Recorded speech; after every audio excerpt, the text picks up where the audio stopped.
আসসালামু আলাইকুম, আমি ডক্টর ইলিজা, ভেটেরিনারি সার্জন, পেট এক্সপার্ট, ঢাকা। আজকে আমাদের কাছে এসেছে এমন একটা কেস যেখানে বিড়ালটা 6 তলা থেকে পড়ে গিয়েছে এবং খুব সিরিয়াসভাবে ইনজুর্ড হয়েছে। তার আপার প্যালেট ফ্র্যাকচার হয়ে গিয়েছে এবং সাথে সাথে তার এপিস্ট্যাক্সিস হচ্ছে, মানে আপার রেসপিরেটরি ট্র্যাক্ট থেকে রক্ত পড়ছে। তাই আমরা দ্রুত তাকে সার্জারিতে রিকমেন্ড করেছি।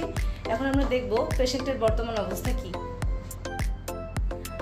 আমরা এখন দেখতে পাচ্ছি যে আপার প্যালেট ফ্র্যাকচার হয়ে কিভাবে ফাঁকা হয়ে গিয়েছে জায়গাটা।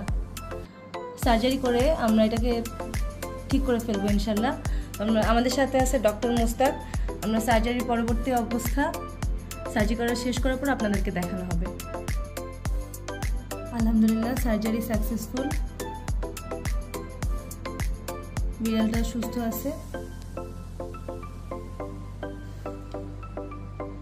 আমাদের সাথে থাকার জন্য অসংখ্য ধন্যবাদ। যে কোনো প্রয়োজনে যোগাযোগ করুন পেট এক্সপার্ট ঢাকাতে। ইনশাল্লাহ খুব ভালো সমাধান পাবেন। ধন্যবাদ।